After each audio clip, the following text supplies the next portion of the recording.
entrevistas, entretenimento, diversão. Xadrez Piraí, o seu lugar é aqui.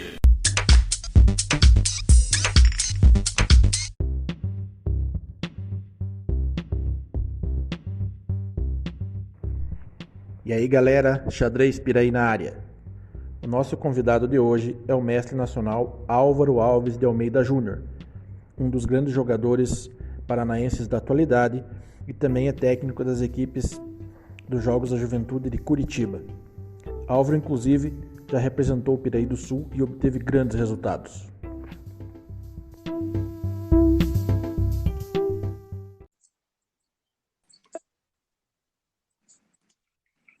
Grande Álvaro, e aí, tudo certinho? E aí, mestre, beleza? Tudo certo? Tranquilo, tudo certo? Tudo Só na tranquilo. pipoquinha aí, então, né? Só na pipoquinha e no café, né, cara? Nesse frio aqui é bom, né? Cara, eu tava assistindo lá a tua live no Twitch e de repente aquele super barulho lá, o que foi aquilo, rapaz? Pois é, cara, pois é. Além de ser um imprevisto a live começar antes, teve aquele trovão que, cara, acabou a luz aqui do bairro, na metade do bairro, por 1h30. Foi Nossa, velho. bem complicado. Cara, a Eu gente me vai assustei. conversar sobre um monte de coisas aí, mas a primeira coisa que me chamou a atenção é que recentemente você fez uma live aí de 24 horas. Da onde que Sim. surgiu essa ideia e como que foi esse teu dia inteiro aí de live, cara? Como que aconteceu? Pois é, cara, pois é. Na verdade, assim, quando eu comecei a fazer live, fazer esses tipos de ideia aí pela internet, eu tinha um notebook, né? Eu ainda tenho ele, e eu sofria muito com ele, né? Não saía muito boas lives, eu tinha alguns problemas por conta da internet e o desempenho dele. E assim, esporadicamente eu fazia lives e eu comentei com alguns seguidores que eu tinha, tanto é que como eu fazia pouca live, eu tinha 100 e poucas pessoas me seguindo lá e tal. E eu falei que assim, quando eu comprasse um computador, montasse um computador legal, eu ia fazer uma live em comemoração de 24 horas. E esse dia chegou, né? E faz mais de 2 meses que eu tenho o computador e a galera tava me cobrando, eles não esquecem, né? E aí eu tinha que marcar uma data, marquei para essa última sexta-feira e fiz a live de 24 horas. Eu achei que ia ser bem mais fácil, né? Foi bem complicado. Eu, durante a live, me diverti bastante, teve um bom público, na verdade, até assistindo a live de 24 horas, mas tive alguns problemas de saúde, né? Porque a minha imunidade abaixou muito, né? Eu já tenho imunidade baixa e peguei uma gripe, cara, no meio da live. E aí o problema não foi o sono, foi enfrentar o espirro, a tosse, nariz e etc. E a vontade de ir no banheiro, como que você Ah, controlou? então, na verdade não, eu saía, né? Com o tempo, conforme comecei a fazer as lives lá no Twitch, etc., eu acabei conseguindo me soltar mais durante as lives, né? Então, assim, quando eu vou no banheiro, ó, pessoal, vou lá, vou no banheiro, vou tomar uma água, vou pegar um lanche, e a galera já tá acostumada. Então, eu só, por exemplo, durante as 24 horas, eu não saí para tomar banho, ficar 15, 20 minutos fora da live, que aí era complicado. Mas eu ia no banheiro normalmente, assim, bem tranquilo. Mas não tive problema também quanto a isso. Eu acho que eu fui 2 vezes só durante a live no banheiro, para ser bem sincero. Não fui muito, não.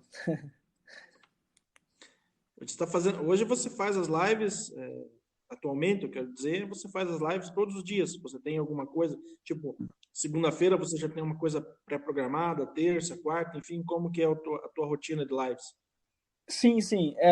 Bom, para ser sincero, eu tenho assim, um cronograma, né? É um cronograma fechadinho, em que até então eu estou tentando levar ele bem à risca, né? Segunda-feira, eu faço live todo dia. Segunda-feira eu entro 9h30 da noite, às 21h30. Eu estudo os finais, né, do livro do grande mestre Jesus de la Vida, né? Dos 100 finales que há de saber. É um livro bem legal, a galera está curtindo bastante. Terça-feira, que no caso é hoje, né? É um dia do torneio de mestres do chess.com, em que eu jogo o torneio à tarde e à noite eu costumo analisar as 10 partidas que eu joguei, né?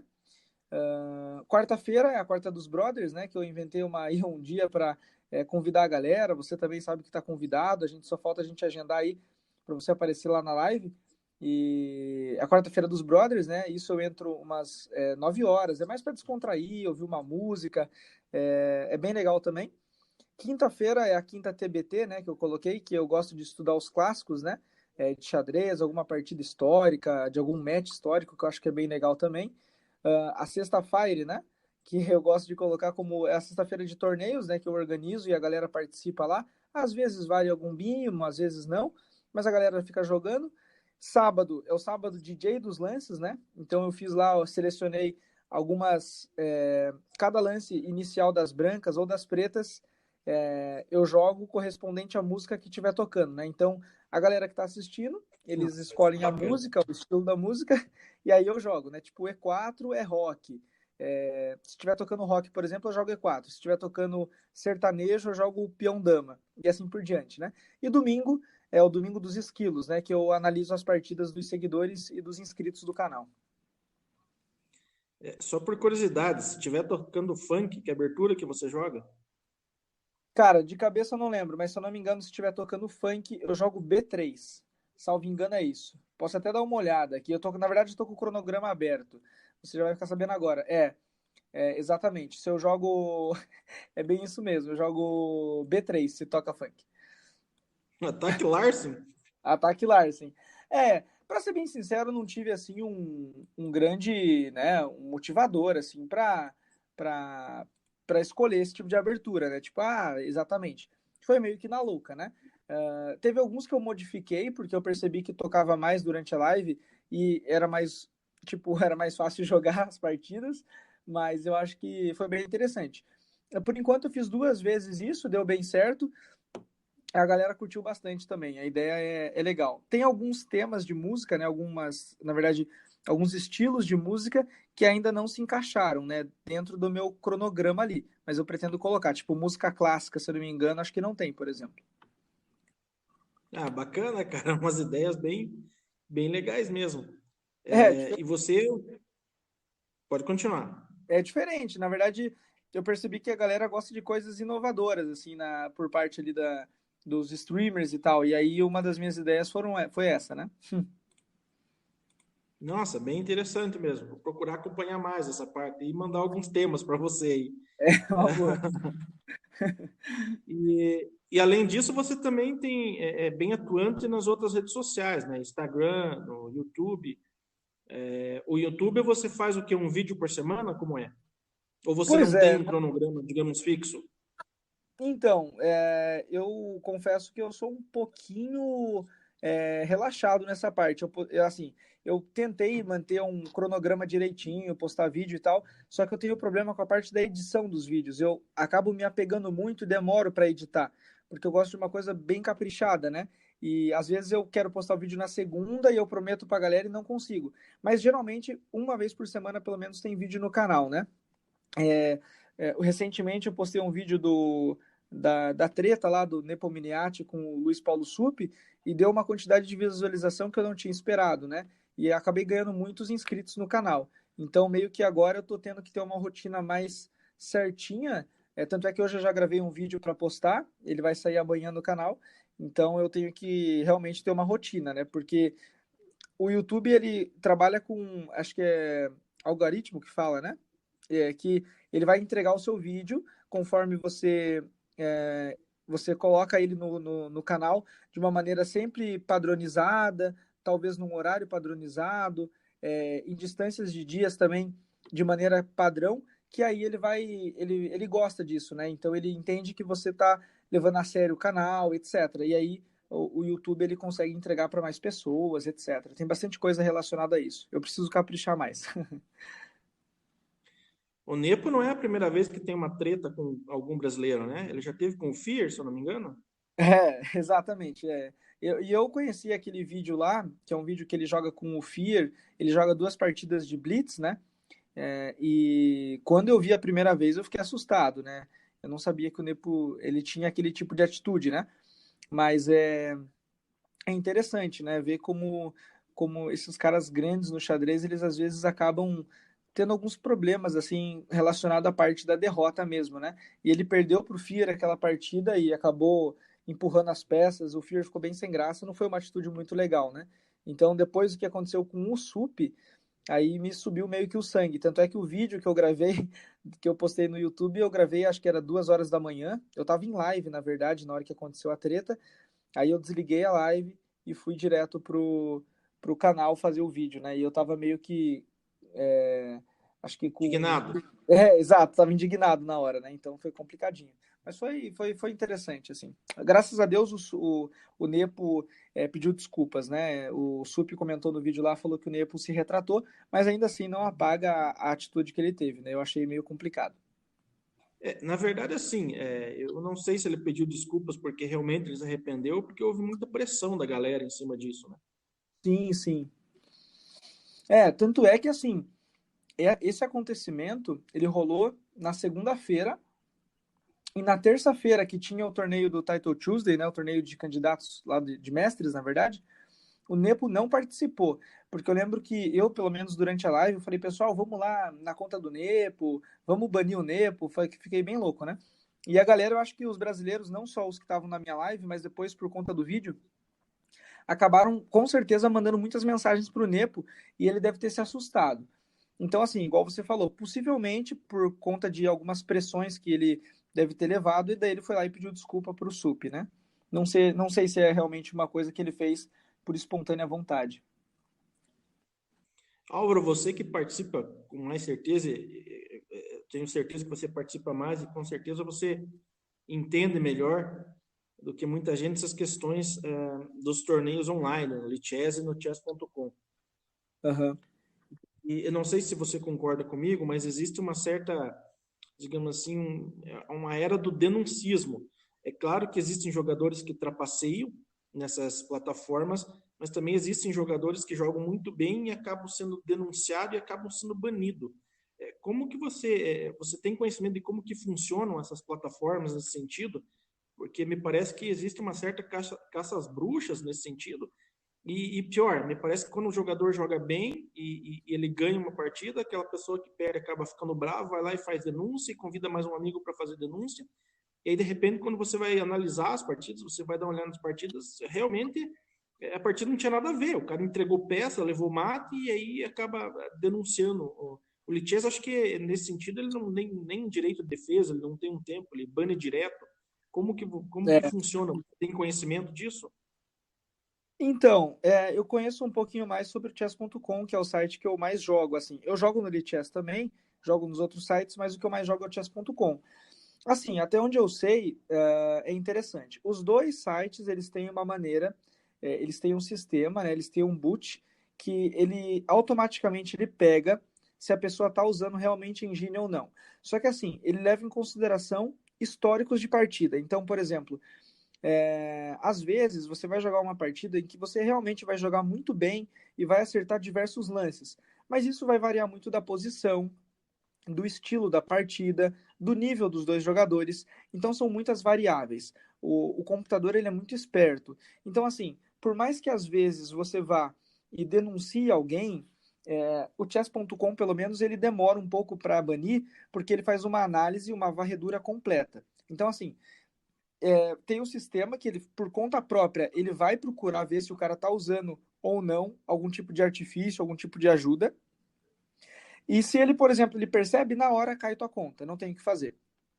Se, por exemplo, a pessoa tenta engambelar, né? Tipo, o cara faz 2 lances de máquina, faz 5 lances dele, e assim por diante, o computador geralmente ele não consegue detectar. Mas aí geralmente a pessoa vai lá e acusa, e aí assim, o chess.com vai, ele tem pessoas encarregadas para isso, que também colocam o dedo. Então, assim, eles vão ver a seguinte, o cara teve uma sequência de 10 partidas e ele tem alguns padrões de lances interessantes. Então, assim, é complicado, né? Aí ele acaba sendo banido. É basicamente isso que eu sei, né? Eu conversei um pouco com o Cricor relacionado a isso, uma época, né? Uma vez ele me explicou como é que funcionava.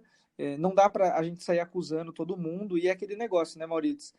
A gente sabe que lidar com a derrota, a gente é técnico, a gente sabe que não é fácil, mas tem pessoas que realmente saem um pouco né, do padrão ali, né? A pessoa meio que quer acusar do mesmo jeito e etc. Às vezes quer fazer uma firula mesmo, né? Quer se mostrar também.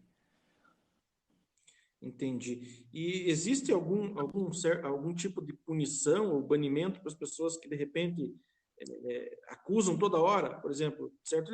Deve ter algum histórico. Ah, fulano de tal acusou Aham. e fez uma série de denúncias. Será que existe algum levantamento nesse sentido também ou não? Então, sobre isso eu realmente não tenho conhecimento, né? Mas eu sei que assim, tem casos, que eu já vi que tem casos que, por exemplo, tem pessoas que insistem em usar o auxílio do Engine.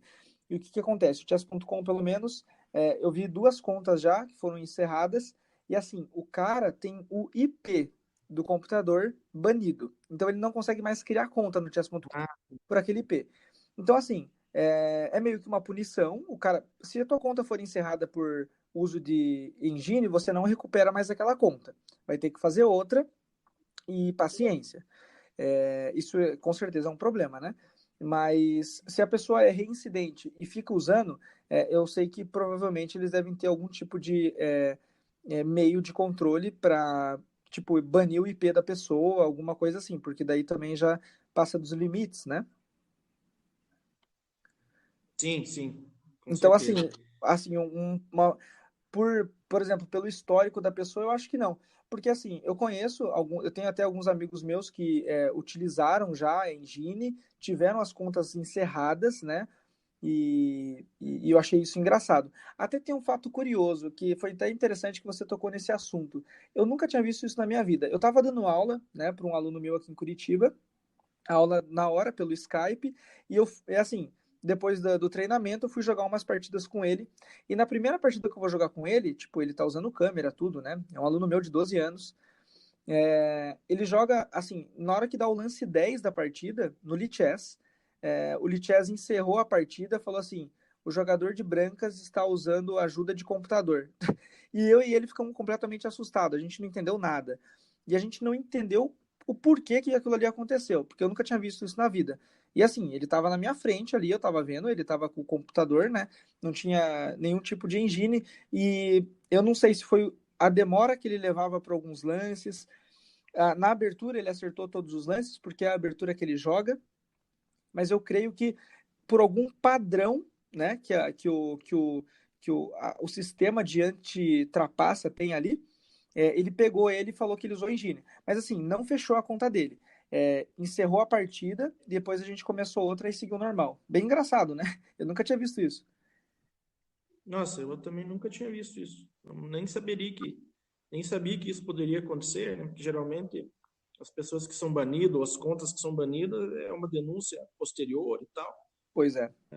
Mas enfim. Álvaro, assim, agora falando um pouquinho da tua carreira, quando que você começou? Por que que você começou? Foi incentivado por alguém, pelos pais? Como que você começou a entrar nesse mundo do xadrez? Bom, então, eu comecei a jogar xadrez, eu aprendi a jogar mais ou menos com 7, 8 anos de idade, eu não me recordo ao certo. Eu aprendi a jogar numa escola municipal aqui em Curitiba, né?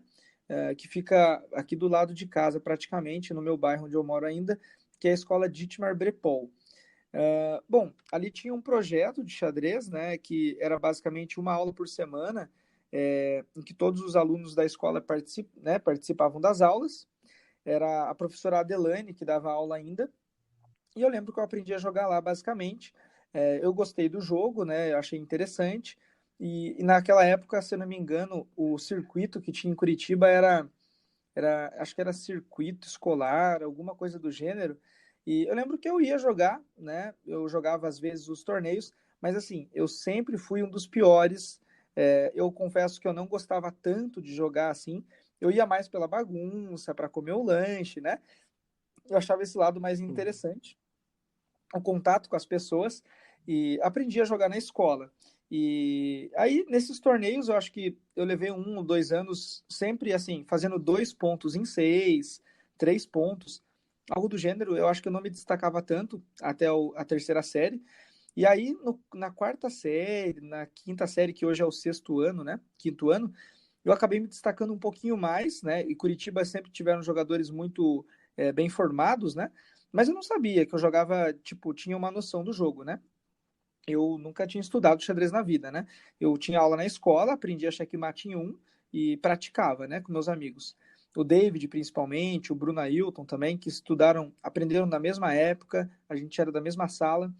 Então, o que me incentivou a realmente jogar xadrez mesmo foi quando, em 2009, o Alexandre Zampieri e a Érica, né, que hoje são colegas de trabalho, eles me convidaram para jogar um Mercosul, né, em Foz do Iguaçu, em Foz do Iguaçu, em 2009, e eu fui jogar esse torneio, lembro até hoje da viagem, etc, né, e eu fui bem no torneio, acho que eu fiquei em nono, joguei com os argentinos, adorei a viagem, né, era calouro, e isso com certeza foi um divisor de águas ali para mim no xadrez, né, para eu continuar, aí eu vi que era uma coisa que eu gostava bastante, né? E foi por conta desse torneio principalmente. E aí comecei a jogar alguns torneios em Curitiba. Eu, na verdade, minha memória não é muito boa relacionada a esses tipos de torneio, mas eu estava dando uma olhada nas minhas medalhas esses tempos, em alguns resultados. Eu vi que quando eu tinha ali 11, 12 anos, eu ganhava bastante torneio em Curitiba, mas eu não sabia disso, né? Eu não lembrava disso na minha cabeça. Eu não sabia que eu ganhava as categorias aqui. E acho que daí foi isso que a Érica e o Alexandre viram e me chamaram para ir para o Mercosul, né? E aí em 2010, salvo engano, eu já fui com 13 anos para o meu primeiro Jogos da Juventude, que aí foi a época que eu com certeza aí me apaixonei pelo xadrez de vez, né? Que aí comecei a jogar de maneira mais teoricamente séria, né? Basicamente foi... Você pode concluir, Álvaro. Então, assim, depois disso, assim, os meus pais sempre incentivaram, né? Eles, assim, meu pai aprendeu a jogar na época que eu aprendi a jogar na escola. Eles sempre incentivaram, assim, a jogar, sabe? Nunca me proibiram de jogar um torneio, nunca me forçaram a jogar um torneio também, né? Então, assim, eu lembro que eu tive esse apoio bem legal. Durante toda a minha infância, assim, ali também, eu joguei poucos torneios de categorias, né? Então, assim, nunca joguei meu primeiro campeonato paranaense foi com 16 anos, né? Então, foi bem tarde se for pensar nos padrões de hoje em dia, né? Então, foi um pouco Se você tarde. começou com 8, 9 anos, Sim, foi razoavelmente tarde, né? pois é, pois é. Foi uns 8 anos depois, mais ou menos, assim. Eu jogava muito torneio escolar somente, é, e jogava pouquíssimos torneios de categorias realmente, né? Assim, brasileiro, eu só joguei joguei 3 brasileiros na minha vida. Joguei um brasileiro sub-18 e 2 sub-20, algo do gênero. Então, é muito pouco, né? Se você for pensar nos padrões de hoje em dia, porque a gente tem alunos aí que jogam paranaenses, brasileiros e paranaenses desde os 8 anos, 9 anos de idade, né? E isso dá uma diferença gigante na parte da evolução da criança, da parte da melhora dele no xadrez, né? Com certeza. Você hoje é mestre nacional, né? Que é um título Isso. concedido pela Confederação Brasileira de Xadrez. Eu queria saber de você se você planejou você chegar até o título de mestre nacional, se você ainda almeja chegar aí a títulos maiores, como FIDE, mestre internacional.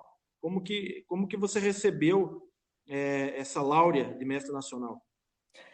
Então, bom, eu depois, assim, igual eu comentei, eu nunca tive um técnico, né? Nunca tive um professor, um cara que andou do meu lado, me indicou livros, etc., assim, de maneira, né? Nunca tive um mestre FIDE do meu lado.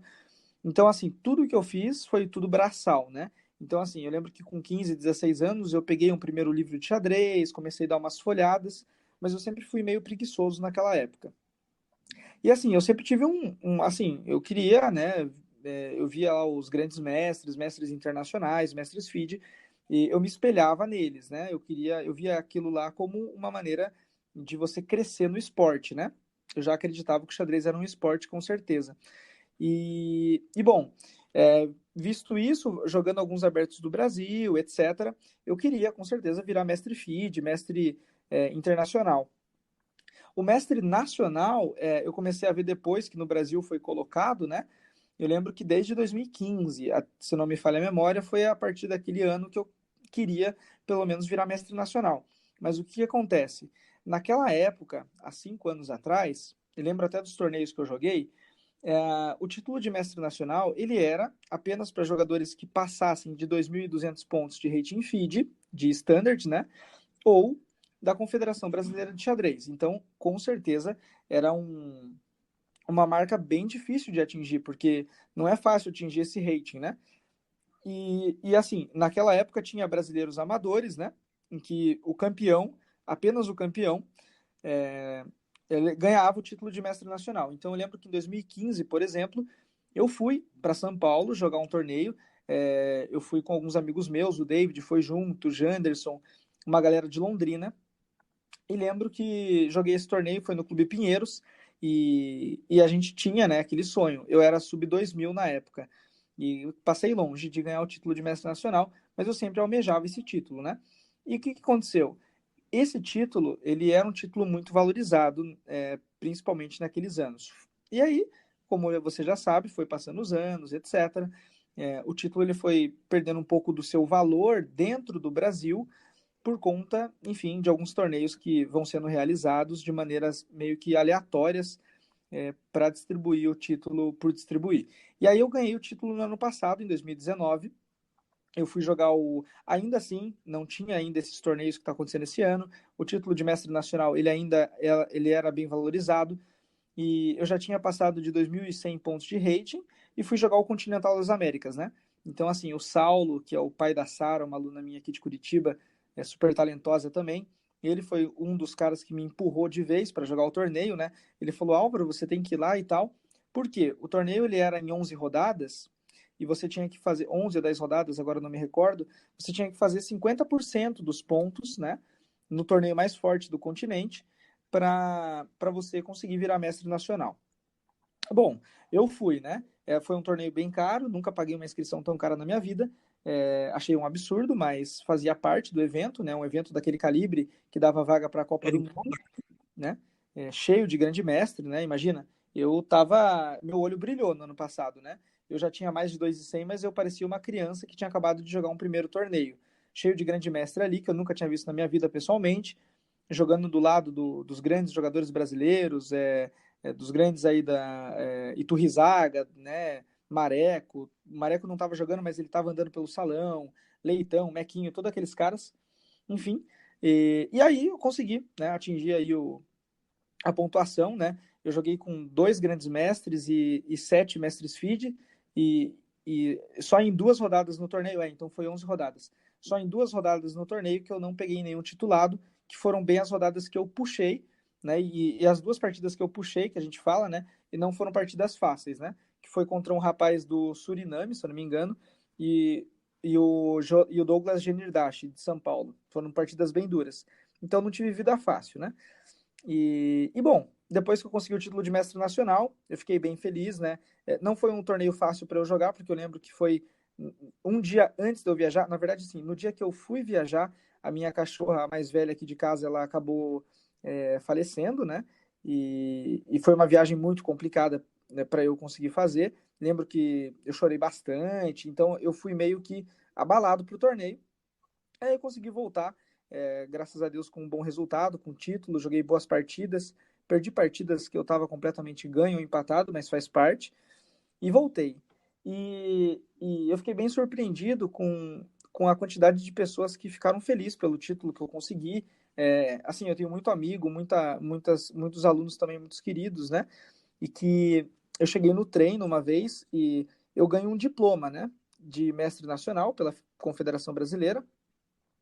E eu lembro que o David, se eu não me engano foi o David, né, o meu melhor amigo aí há décadas já, há anos, e o Alexandre Zampierre, cheguei no treino ali do Protásio de Carvalho, que é a escola onde eu estudei, e joguei jogos escolares, estudei minha vida inteira desde do 6º ano até o final do ensino médio, eu virei professor ali já faz alguns anos, e eles fizeram uma homenagem, né, me deram 2 quadros, tem um quadro que está aqui em casa, com o título, né, o diploma de mestre nacional, e na escola também eu tenho um quadro, e eu lembro que foi bem emocionante, assim, né, eu vi que realmente foi uma grande conquista, né, eu acho que eu não tinha dado tanto valor até aquele dia.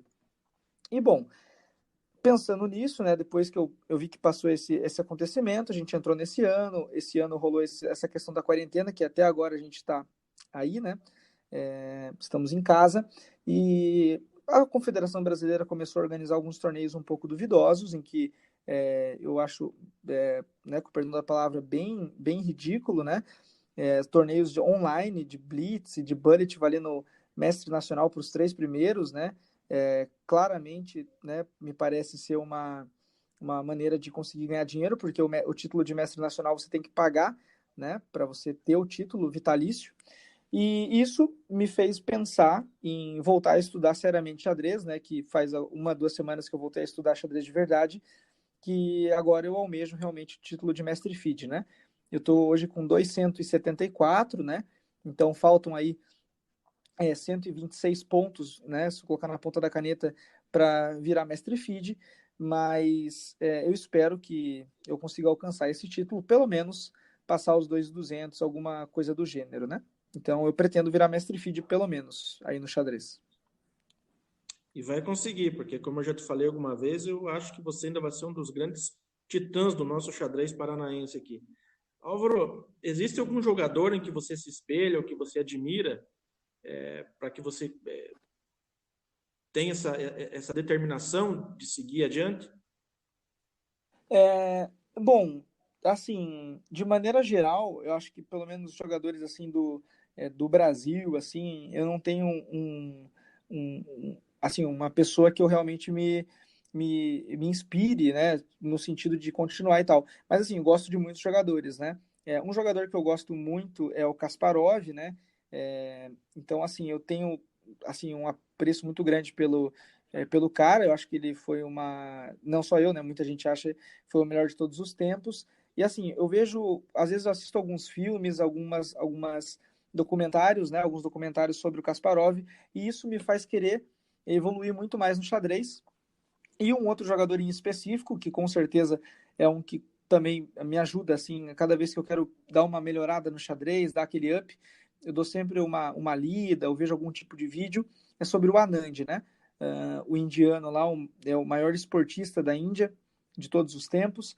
Ele com certeza também é um exemplo de determinação, de que o estudo é necessário para você se tornar um grande jogador. E então ele, dentro do xadrez, esses são os jogadores, né, que eu acabo me inspirando, né? No Brasil eu vejo bastante mestre FIDE, mestre internacional também, que são amigos meus, que eu também acho muito legal.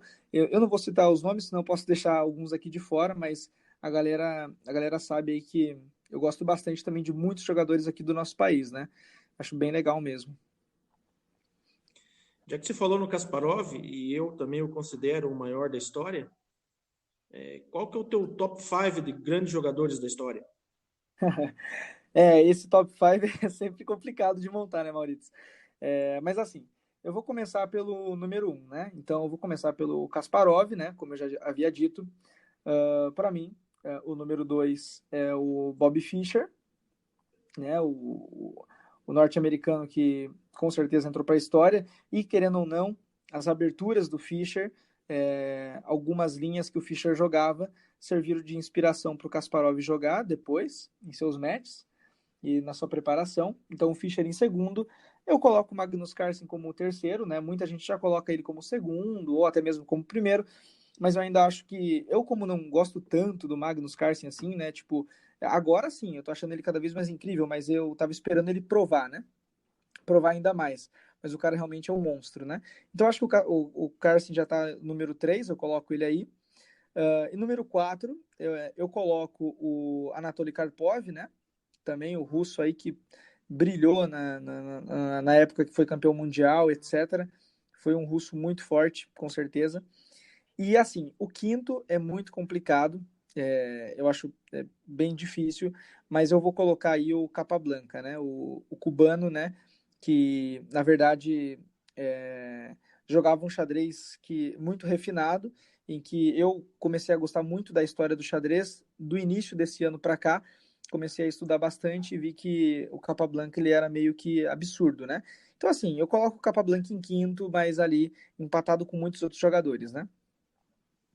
Esse é o meu Tua top lista é 5. muito parecida com a minha. Na verdade, eu coloquei o Alekhine em quinto e inverti ali o Fischer com o Carlsen. Acho que o Carlsen está em segundo. Sim. O Claudinei, eu sempre provoco o Claudinei que eu digo que o Fischer afinou de jogar com o Karpov, ele fica louco da vida. Não, mas ele ficou muito tempo sem perder, ele jogou com grandes, ele foi sozinho, ele conseguiu conquistar o mundo sozinho e tal. Mas Isso, é é. pra zoar com ele. O Fischer é monstro, né? Eu também brinco bastante com ele. Pois é, ele defende bastante o Fischer, né?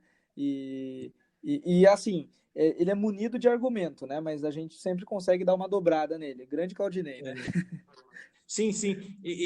Assim, para o Carlsen chegar a encarar aí, digamos, o maior da história, ele ainda tem alguma estrada para percorrer, né? Porque o Kasparov foi 15 anos campeão do mundo, mesmo com aquela separação de FIDE e PCA, mas ele era considerado campeão do mundo, ou numa federação ou na PCA. E Aham. também ficou 20 anos como número um do mundo, né? Então É, é uma marca muito importante, é uma marca difícil de ser quebrada. Mas para ser sim. sincero para você, nesse momento eu não consigo ver um nome que consiga quebrar, digamos, essa hegemonia do Carlsen, pelo menos nas partidas de clássico, né? Nas partidas de Pois rápido é. ele tem uma pedra no sapato, que é o Nakamura, né? E no relâmpago também. Inclusive, acho que ele andou colocando uns tweets aí que ele ficou meio bravo, né? Porque parece que a turma estava torcendo contra ele. Ele falou que quando o cara mais forte perde. Resumindo, ele falou assim que quando o cara mais forte perde, os caras ficam alegres e tal. Não sei se você chegou a ver esse tweet ou ouviu falar disso aí. Sim, sim. É, o Carson, ele gosta de ser polêmico igual o Nakamura, né? Na verdade, o que aconteceu esses tempos foi que teve aquele torneio fechado que era um torneio patrocinado tanto pelo Carson como por toda a sua equipe, né?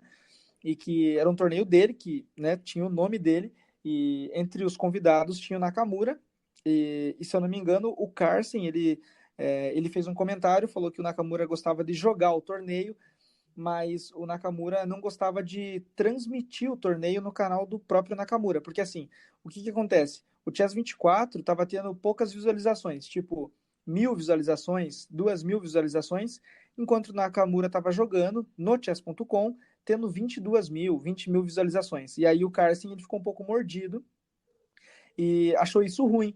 E aí, tanto é que daí rolou, né? Que daí teve a famosa partida do Sup jogando com o Carson. O Carson tava lá, na verdade, provocando o Nakamura, né? No Twitch. Ele jogou no chess.com, só que ele deixou o layout montado com o layout do Chess24, que é o site em que hoje o Carson é um dos sócios, né? Um dos donos do site. E aí ele provocou o Nakamura, né? E aí tinha 5.000 pessoas lá vendo o Carson, e aí jogou com o Sup, etc. Tanto é que a ideia do Carson, com certeza, era provavelmente deixar o rating bem alto no chess.com e nunca mais jogar, né? Até que um dia alguém passasse ele. Mas eu acho que ele acabou cansando e aí fechou a conta, né? Mas os dois ali estão sempre se bicando, né? E tanto é que o problema, o maior ainda, é que o Carson foi eliminado pelo Nakamura na última semana, né? Acho que na semifinal, se não me engano, do próprio torneio do Carson, né? E o Nakamura eliminou o Carson. Isso foi bem engraçado. Pro xadrez, eu acho que foi uma ótima diversão, né? O Carson deve ter ficado um pouco tiltado, com certeza. Não, com certeza. Ele ficou meio bravinho, digamos assim. Álvaro, Ah, sim, e ele lida não muito. foi Ele tem mais um top 5 ou um top 3 aí do Brasil? um top 5, um top 3. Um Bom, top vamos ver. 5 ou um top 3? O que você achar melhor? Tá, vamos lá. Eu vou primeiro aí vou começar pelo primeiro. Assim, hum, como jogador, eu creio que ele foi o maior do Brasil. Não, tive algumas experiências no Continental que não foram tão interessantes e nos Jogos Abertos de São Paulo, mas eu acho que o Mequinho, né, o maior de todos os tempos do Brasil, por conta do xadrez que ele jogou, né, número 3 do mundo, etc. Um jogador incrível. Número 2, eu coloco, na minha opinião, Gilberto Milos, né? O G. Milos aí, eu acho que foi um cara que jogou um xadrez também fantástico, né?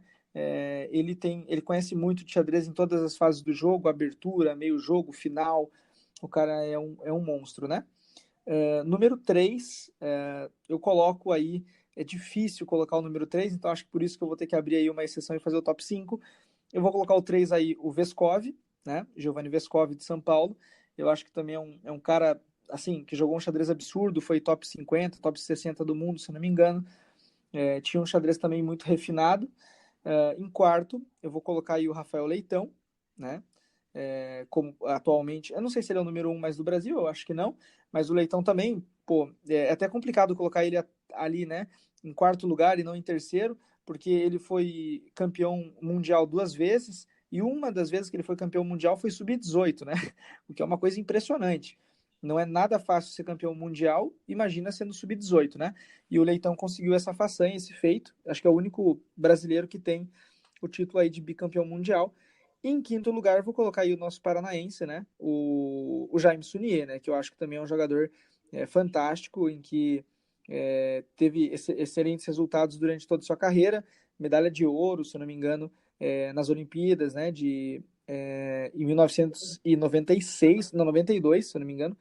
Então, Foi em assim, um Manila, jogador Filipinas. Manila, exato. E se eu não me engano, foi tabuleiro 1 ou tabuleiro 2. Eu sempre confundo. O Cruz uma vez me falou qual tabuleiro foi, mas isso não vem ao caso, mas é um campeão que é uma medalha de ouro nas Olimpíadas, né? Imagina só.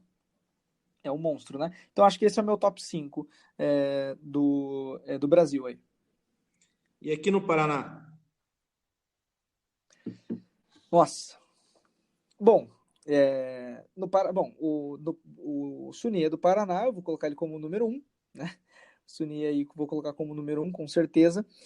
Número 2, eu coloco o mestre internacional Rodrigo Desconze. Eu acho que o Desconze, assim, ele é aqui do Paraná mesmo, né? Eu sei que ele jogou muito tempo aí salvo engano, por Santa Catarina. Mas ele teve excelentes resultados, né? Eu acho que esses dois, assim, estão um pouco à frente dos outros, não só pelos seus títulos, aonde alcançaram, mas, assim, eles têm um conhecimento de xadrez muito grande. Número 3, eu acho que o Jomar Egorov, né? É um cara que eu, assim, eu admiro muito o nível de jogo dele, o estilo de jogo dele.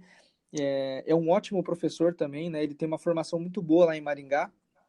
O Jomar é um cara que, até hoje, se eu não tinha citado antes, ele é um cara que provavelmente é um dos que eu acabo me inspirando aí para tentar virar mestre de FIDE um dia, né? Eu acho que é bem legal a qualidade do jogo do Jomar. Ele tem um entendimento muito grande. Em quarto lugar, eu coloco Vitório Chemin, né? O Vitório é um jogador que não pode ficar, acho que, fora de um top 5 aí de ninguém, pelo menos do Paraná. É um cara que, na época que ele, né, no seu tempo que ele brilhou, né, ele foi realmente um jogador fenomenal, teve excelentes resultados, jogou final de Campeonato Brasileiro, é um cara que realmente é muito forte, até hoje, né, ele ainda joga um xadrez muito fino, né, por mais que a gente sabe que num convencional, num blitz, a parte física, né, o xadrez, ele exige essa parte também, mas o Vitória ainda mostra que está ainda eu acho que bem postado, né? O E em Vitória, quinto lugar... inclusive o Vitória foi campeão paranaense em 2018, né? Exatamente, bem lembrado, exatamente. Vitória foi campeão paranaense em 2018, né? E é incrível, assim, porque o conhecimento que ele tem de finais também eu acho muito legal. Eu até queria pegar umas aulas com o Vitória aí, futuramente, aí, nos finaizinhos aí de peças menores, bispo, cavalo, porque eu sei que ele entende muito e tem também uma ótima didática, né? Para ensinar esses tipos de posições. E, bom, em quinto lugar, eu acho que não pode também ficar fora, pelo menos do meu top 5. É um cara que eu acompanho bastante. Hoje em dia está um pouco afastado por conta dos estudos. É o Hernani Choma, né? Tem mais de 2.400 de feed. Ele, na verdade, a gente até tinha achado que ele tinha virado mestre internacional, mas deu um problema com uma das normas dele. Então, hoje ele ainda é mestre feed. Ele está fazendo o doutorado em Harvard, né? Mas ele é um cara que muito gente fina, humilde também, joga um xadrez assim muito parecido com o do Jaime Sunier, né? Porque teve um tempo que teve muitas aulas com o Sunier, então ele joga a inglesa dele, a hatch dele, Sveshnikov de pretas, e é um jogador muito sólido. Tanto é que antes dele ir para Harvard, ele ficou em terceiro lugar no Brasileiro Absoluto, né? No Rio de Janeiro, em 2017 ou 2016, algo assim. Então, eu acho Não que esse sei, é meu top 5 aí do é uma bela lista, com certeza. Eu não sei se você sabe, mas o primeiro torneio fora de Curitiba que o Hernani jogou foi aqui em Piraí do Sul, em 1997. Ah, é? No ano que eu Sim, nasci. sim, ele era Que muito. massa, não sabia. Ele jogou, na época não era Jogos Escolares do Paraná, eram Jogos Colegiais do Paraná, Jocops. Uhum. Uma das fases regionais foi aqui em Piraí do Sul. Inclusive, a gente teve um resultado surpreendente, porque nesse ano a gente tinha fundado o nosso clube aqui em abril, e aí acho que foi em junho ou julho que foi a fase regional, e a gente foi vice-campeão. A gente ficou atrás apenas do Cefete de Curitiba, que era treinado pelo Oswaldo, né, que acho que agora está em Cascavel. E aí ficamos à frente, Uhum. surpreendentemente, ficamos à frente do Colégio Estadual do Paraná e do Bagosi, que eram grandes forças. O Colégio Estadual, acho que até hoje é uma grande força. O Bagosi eu não tenho ouvido mais falar deles, né? Não sei se eles continuam jogando, mas para a gente foi uma surpresa muito grande. E o Hernani jogou aqui no Bezinho. E eu lembro que eu joguei uma. Eu fiquei de cara com aquele menininho tão novo já participando e jogando muito bem. E a gente jogou uma amistosa que eu lembro que a gente acabou empatando e ele jogou uma abertura inglesa. E aí ele novinho, mas ainda com opiniões muito fortes, né? Você jogou uma linha aqui simétrica, eu ainda não sou muito bom em partidas simétricas e tal. Eu guardei aquilo, achei muito interessante. Um tempo depois a mãe dele falou, o próprio Hernani falou e a mãe dele corroborou que aqui realmente foi o primeiro torneio que ele jogou fora de Curitiba. Só para registrar essa pequena história aí também. Bem interessante, uma história bem legal, com certeza. Eu não sabia disso. Isso é uma, é, acho que é um, né, um bom exemplo aí também de o quão grande também é o xadrez de Piraí, né? Tanto é que, imagina, primeiro torneio que assim, o Shoma, um jogador, né, disparado aí, um jogador brilhante, né? Ele jogar o primeiro torneio em Piraí do Sul, primeiro torneio fora de Curitiba, né? E depois viajou tanto. Com certeza deve ter sido um primeiro aí gatilho para ele seguir aí na carreira de enxadrista, né? Depois ele dispensa apresentações, né? O que o Hernani Schoma fez em algumas partidas, ele tem partidas realmente épicas, né? E eu, particularmente, É. devo confessar que eu comecei a jogar Sveshnikov por causa dele. Porque tipo, o William Ribeiro, que é um enxadrista forte daqui, o Igor, essa galera aí, a gente faz parte de uma irmandade, que é a Irmandade da Caro-Kann, né? A gente gosta demais da Caro-Kann. A gente joga, muita gente fala, Caro-Kann não sei o quê, Caro-Kann isso. O próprio filho uma vez falou para mim que a Caro-Kann não era para os mortais. Mas, enfim, a gente gosta e joga. Mas eu comecei a jogar algumas partidas Siciliano e Sveshnikov por causa do Hernani Schoma. Eu devo confessar, porque a forma como ele joga a Sveshnikov eu achava sensacional. Aquele monte de peãozão avançado lá e tal, e você olhava para aquilo, nossa, mas esse monte de buraco. Mas da mesma forma você não conseguia chegar no rei dele e aqueles buracos ajudavam ele ao desenvolvimento das peças dele também. E a característica do próprio Sveshnikov também, né? Aquele monte de peão avançado. E gostava bastante. Sim. E aí o Carlsen começou a usar também em alguns torneios Sveshnikov e eu voltei a utilizar Sveshnikov. Mas assim, não que eu seja um jogador de ótimos resultados locais sim, mas assim, ainda prefiro a Caro-Kann, mas eu comecei a jogar Sveshnikov por causa dele. Então fica também, mesmo ele sendo bem mais novo que eu, ele foi inspirador para mim. Com certeza, ele é muito forte. Tanto é que antes dele viajar, eu lembro até uma coisa interessante. Eu joguei bastante Blitz com ele, partidas de rápido, né? E assim, ele é um jogador muito difícil de ganhar. Assim, é dificílimo de ganhar do Showman em qualquer ritmo, né? E uma semana antes dele viajar para Harvard, eu estava no clube de xadrez Herbie Stenzel, e eu lembro que estava passando uma tarde lá, e ele chegou lá para dar meio que um tchau pro Wilson, para a galera ali do clube de xadrez. E aí ele me chamou para jogar umas partidas, né? E a última partida que a gente jogou, eu ganhei dele. E ele jogou a Sveshnikov, né? E eu acho que assim, foi uma das poucas vitórias que eu tive sobre ele. O placar dele é completamente elástico, né? Mas eu ganhei dele uma partidinha, dei uma carimbada antes dele ir para os Estados Unidos.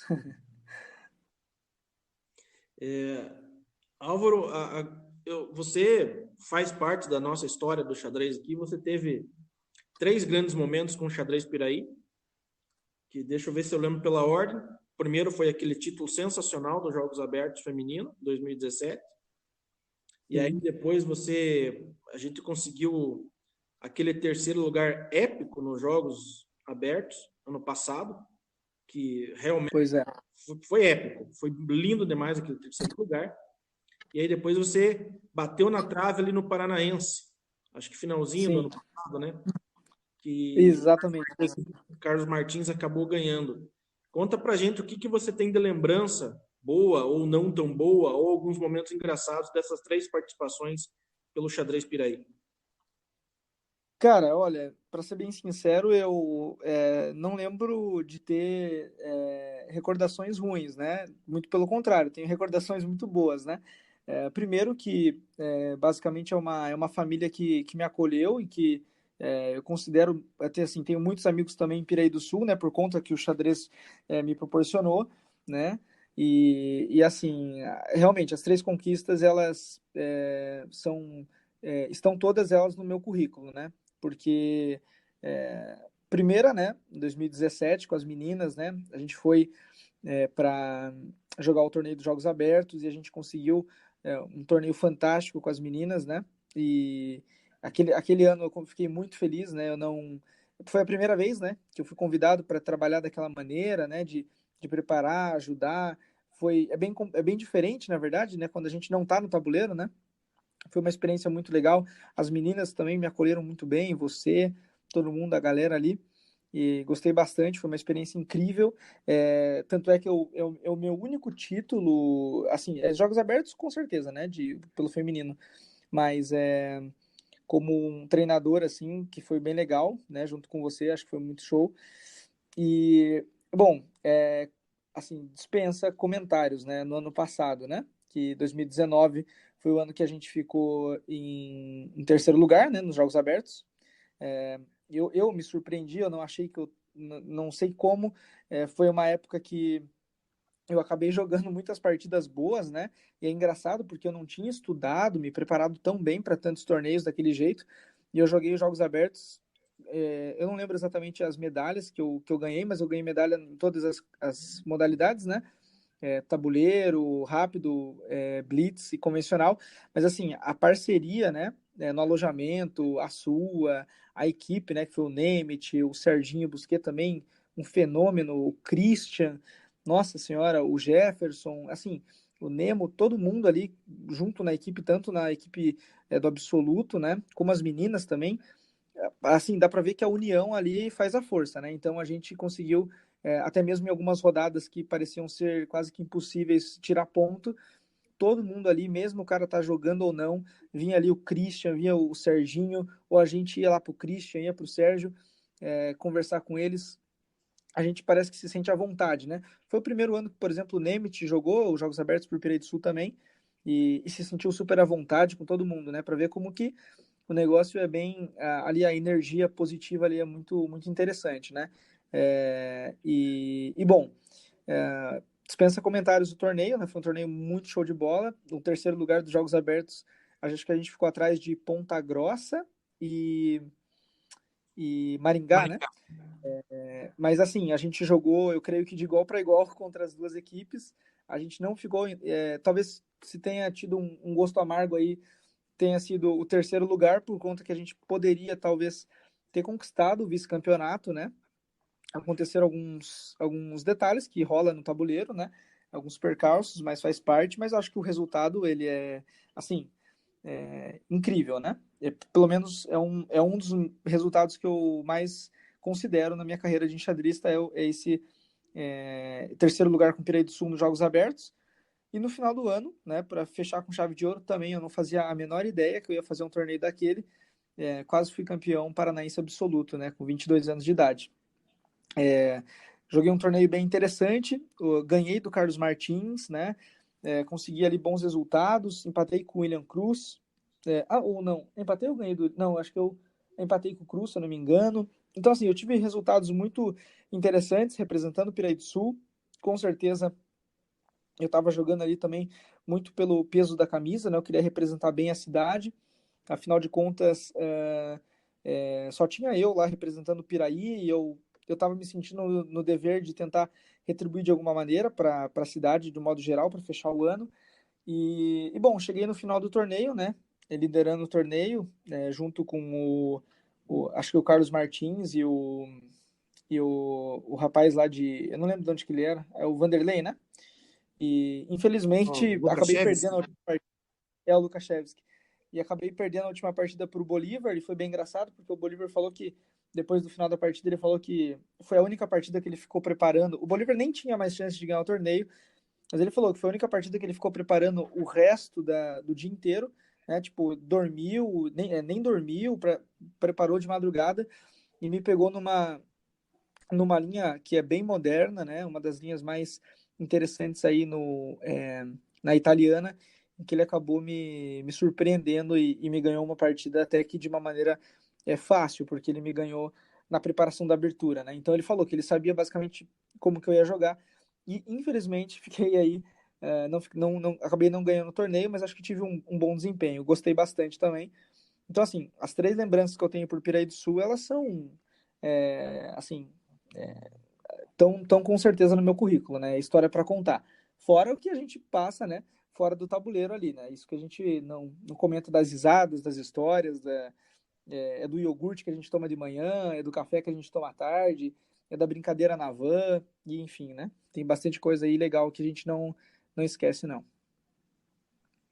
Realmente, ali nos Jogos Abertos e no Paranaense, são 3 momentos muito marcantes, né? Que com certeza ficam registrados aqui na história do xadrez Piraí.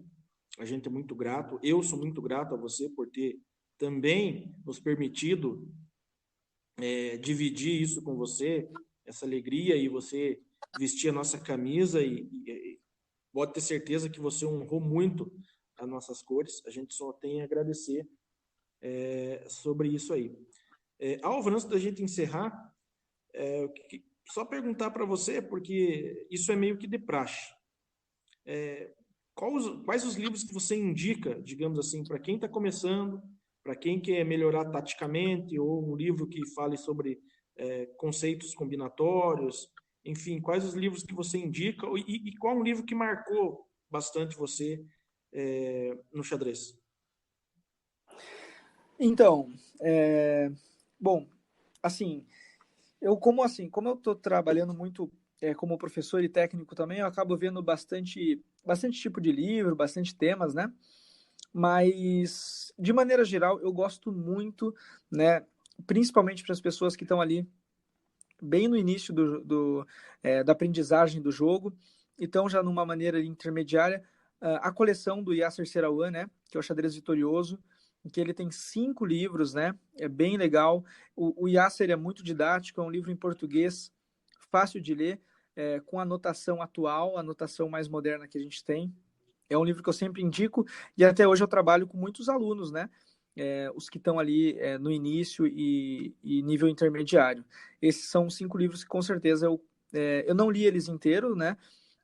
Talvez eu tenha lido meio que por conta de ter que preparar as aulas, né? Por conta de todas as aulas que eu dou. Mas, assim, são livros espetaculares, assim. O Yasser é um grande mestre, muito didático, é muito engraçado, a leitura é muito leve. A gente sabe que estudar xadrez, principalmente sozinho, não é fácil, mas parece que você está com alguém do lado ali, né? É uma coleção do Yasser que eu gosto bastante. Bom, para ser sincero, de maneira geral, eu li pouquíssimos livros na minha vida. Eu voltei ali agora estudar mais seriamente de 2019 para cá, mas tem um livro que me marcou muito, que é em português também, é do grande mestre Valery Benn, que é Como Jogar um Xadrez Dinâmico. Esse livro é incrível, é um livro muito bom, que eu gosto bastante também. Esse eu indico para a galera aí que quer melhorar a parte dinâmica do seu jogo, a parte de combinação também, parte tática, eu acho que é muito legal. Esse é um livro que eu gosto muito. Assim, esse já é um pouquinho mais avançado agora que eu vou indicar, mas que faz parte de toda a formação da escola argentina. Eu estou passando para todos os meus alunos e é consideravelmente a gente consegue perceber a melhora do jogador na parte estratégica do jogo, entender os planos, que são os livros do Roberto Grau, né? Que são 4 tomos, né? E o principal de todos, os 2, né? O terceiro tomo, que é Estrutura de Peões, que assim, é incrível o livro, e o quarto, que é o famoso livro Estratégia Superior, né? Então, assim, esses também são livros que eu acho que a galera tem que, pelo menos, ter um pouco ali de contato, né?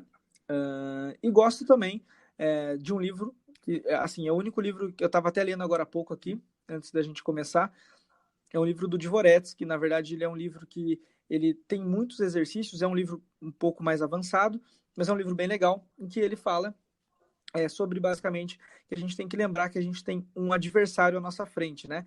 Então a gente prestar atenção nos recursos do adversário, porque geralmente quando a gente fica ganho ou quando a gente até mesmo está perdido, o xadrez, como diria o André Pedroso de Ponta Grossa, o xadrez é um jogo de recursos.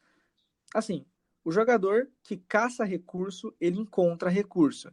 Ele assim, coloca uma pedra no sapato do adversário e o cara, para tirar aquela pedra, vai ter que justificar que vai ter que chacoalhar aquele pé.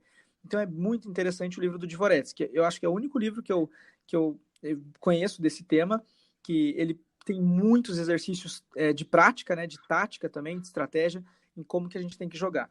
E esses são basicamente alguns livros que eu indico. Dá para a gente fazer uma lista enorme, né? Mas esses são livros que eu realmente tenho um apreço muito grande, de maneira geral. Né? Com certeza são excelentes indicações. Mark Dvoretsky é um monstro do treinamento, né? Ele já foi treinador, inclusive, da seleção brasileira, já, né? Sim. Uhum. Treinou o grande mestre Rafael Leitão, né? Dvoretsky, que foi considerado, uma época, o melhor treinador do mundo, melhor treinador da Rússia, né, quando ele era vivo, o que não é pouca coisa, né? Tanto é que os livros dele são considerados aí obrigatórios, né, para os caras que querem chegar a título de MI, grande mestre, né? Então, todo mundo que está no meio do xadrez e joga um xadrez um pouco mais competitivo conhece o autor, né? Só voltando ali naquela partida que o Sup ganhou do Carlsen, e aí ficou conhecida aí nas redes e tal como a imortal brasileira. Não sei se você concorda que ela é a imortal brasileira, mas eu quero saber, e qual é a imortal do Álvaro? Pois é.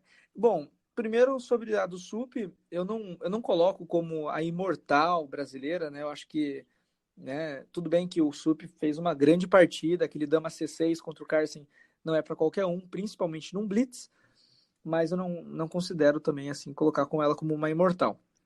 Mas a minha imortal, para ser bem sincero, eu pensei bastante até, mas eu não me lembro assim de uma partida assim que eu acho que seja extraordinária, mas eu posso citar uma partida que eu ganhei no ano passado, no SP Open, né? Torneio que foi logo depois dos Jogos Abertos, foi acho que 3 dias depois dos Jogos Abertos, representando Piraí, que foi contra o mestre FIDE Carlos Alberto, né? De São Paulo, de Santos. Foi uma partida bem interessante e foi até engraçado porque eu joguei com ele no Continental antes, né? Tipo, um mês antes eu joguei no Continental e depois no outro mês eu joguei as duas de brancas e as duas partidas eu preparei exatamente a mesma linha e elas têm até uma condução bem parecida.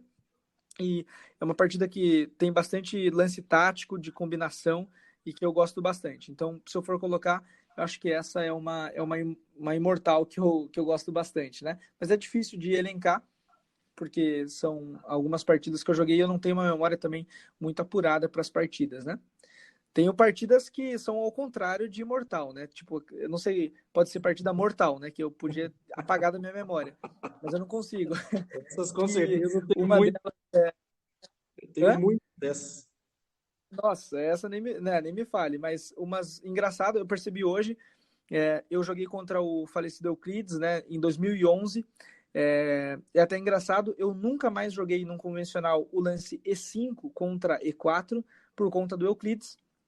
Ele jogou uma escocesa e me varreu, eu abandonei no 14º lance, e contra o Arthur Nader, num brasileiro que eu joguei em 2015, acho que foi 2015, se não me engano, 2016, o Nader, ele me deu mate no 14º lance. Então, são duas partidas também engraçadas que eu perdi, tipo assim, super rápido, né?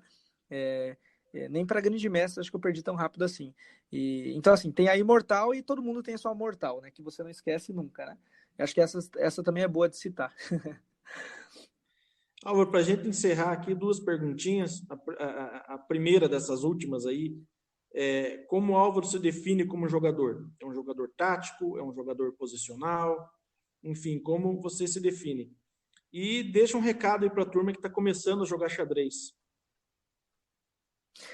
Tá. Bom, eu me defino como um jogador dinâmico, tático, né? É complicado assim se definir de uma maneira geral, mas eu acho que sim, porque eu percebo que pelas minhas partidas, as minhas aberturas, eu busco um pouco mais as complicações, né? Apesar que nos últimos tempos eu tenha tentado entrar em posições um pouquinho mais calmas, né? Mas ainda assim o meu estilo ainda é muito mais dinâmico. Eu gosto de partidas animadas, né? Eu prefiro ver a partida do Kasparov, do Fischer, do que a partida do Petrosyan e do Karpov, né? Mas, claro, cada um dentro das suas características, eu prefiro as partidas animadas.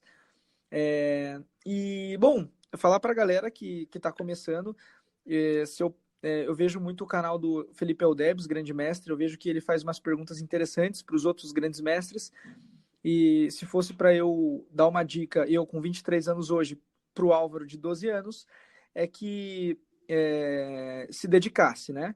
Porque assim, o xadrez ele é um jogo, ele é muito amplo, ele é um jogo ele é um jogo encantador, só que para você conseguir almejar alguns títulos, almejar ser campeão paranaense, campeão brasileiro, campeão sul-americano, pan-americano, mundial, o cara tem que estudar xadrez, ele tem que se dedicar.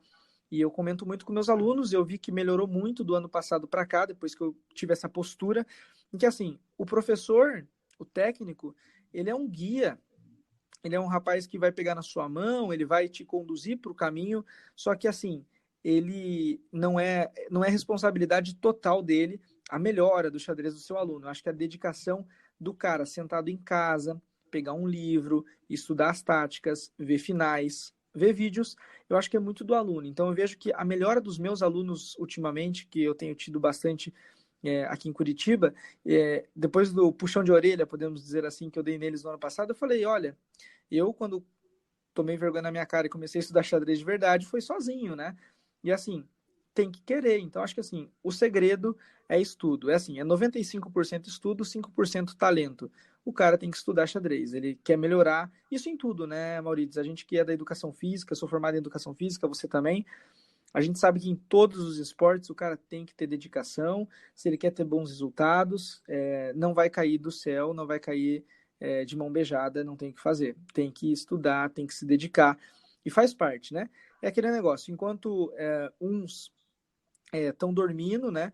Você está trabalhando, você está estudando, e enquanto o cara lá está sonhando, você está fazendo o sonho acontecer, construindo o sonho, né? Degrau por degrau.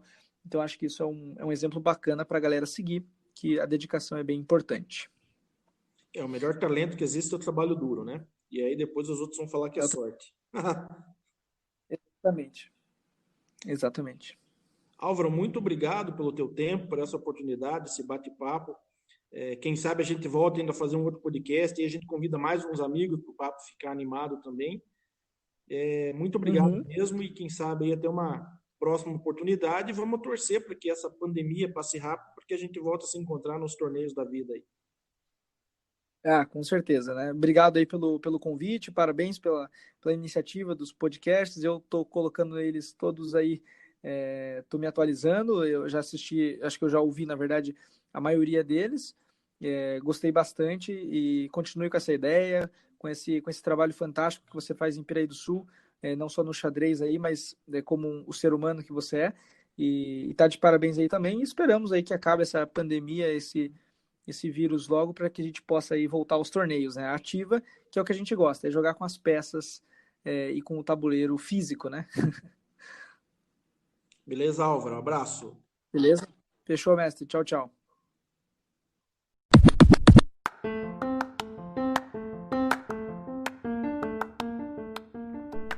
Então é isso aí, galera. Muito obrigado. Não deixem de seguir as nossas redes sociais e até a próxima. Xadrez Piraí, mais do que uma equipe, uma família.